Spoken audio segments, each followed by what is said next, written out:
కొన్ని కొన్ని గుడుల దగ్గర ఇలా అడ్డుకుంటున్నారు. నిజానికి అసలు పరిసర ప్రాంతాల్లో సువార్త చేసే అధికారం క్రైస్తవులకు ఉందంటారా? అసలు మన సువార్త పరిధులేంటి? అయితే కొంతమంది అంటున్నారు, వీధి సువార్త కూడా అవసరం లేదని కొంతమంది పాస్టర్లు కూడా మాట్లాడుతున్నారు. వీటి రెండింటిని గురించి మాకు వివరణ కావాలన్నా. ఇది మనదే అయినప్పుడు మనం ఎందుకు సువార్త చేయకూడదు? రైట్, మనదే. ఈ దేశం మంది, ఈ ప్రపంచం మంది, మన నాయంది. కానీ కానీ అదే స్టేట్మెంట్ అందరూ ఇవ్వచ్చు. అదే స్టేట్మెంట్ ప్రతి మనిషి ఇవ్వాలి. ప్రతి మనిషికి ఆ హక్కు ఉంది. నేను సువార్త చెప్తున్నాను. నేను ఒక ఊరికి వెళ్ళాను. ఎక్కడ అంటే గుంటూరు జిల్లాలో ఒక చిన్న గ్రామం. ఆ గ్రామానికి వెళ్ళాను. నైట్ పడుకున్నాను. బాగా లేట్ అయిపోయింది మీటింగ్ లేట్ అయిపోయిన తర్వాత మనోళ్ళు రావడమే 9:30, 10కి వస్తారు. 12:30కి మీటింగ్ అయిపోయింది. సరే అని వెళ్ళి పడుకున్నాను.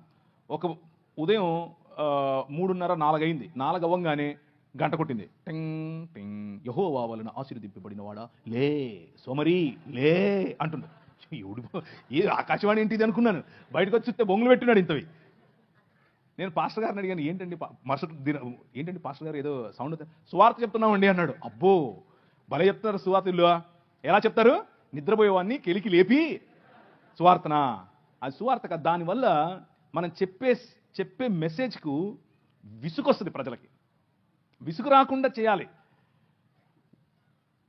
ఆ శుక్రవారం పూట మసీదుకి వెళ్ళి ఒకడు వారికున్న నిష్టలో, వారికున్నటువంటి భక్తిలో, వారికున్నటువంటి దైవభీతిలో మసీదుకి వెళ్ళి వస్తున్నారు.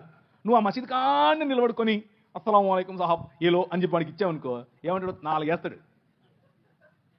ఎందుకేడు అంటే మనకు ఒక కామన్ సెన్స్ ఉండాలి. ఒక కామన్ సెన్స్తో మనం పనిచేయాలి. ఉదాహరణకు ఎవరైనా వాళ్ళ ఇంట్లో చనిపోయారు, వాడి దగ్గరికి వెళ్ళి రికార్డింగ్ డాన్స్ పెడతారా? పెట్టరు. Common sense. అరే దుఃఖంలో ఉన్నాడు, దుఃఖంలో మనం కలిసి కొద్దిగా సాంత్వన ఊరట ఇచ్చే పని చేద్దాం. ఎవరింట్లో అన్నా పెళ్లి జరుగుతుంటే వెళ్ళి ఇంట్లో చచ్చిపోయారంటే ఎడతాం మనం. ఎందుకు ఏడం? అది కరెక్ట్ కాదు.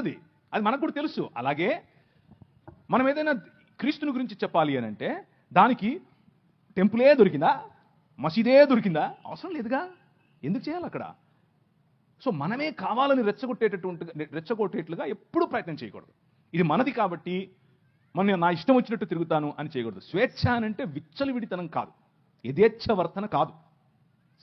స్వేచ్ఛ అంటే అవతలి వ్యక్తి మూడేంటి, అవతలి వ్యక్తి ఎలా ఉన్నాడు, అవతలి వ్యక్తి ఎలా స్పందిస్తాడు, అవతలి వ్యక్తితో నేను ఏం చెప్పాలి, ఎప్పుడు పంచుకోవాలి అని సమయాన్ని చూసి ఆ సమయంలో మంచి స్నేహభావంతో గౌరవప్రదంగా ఆయనకు క్రీస్తును పరిచయం చేయాలి.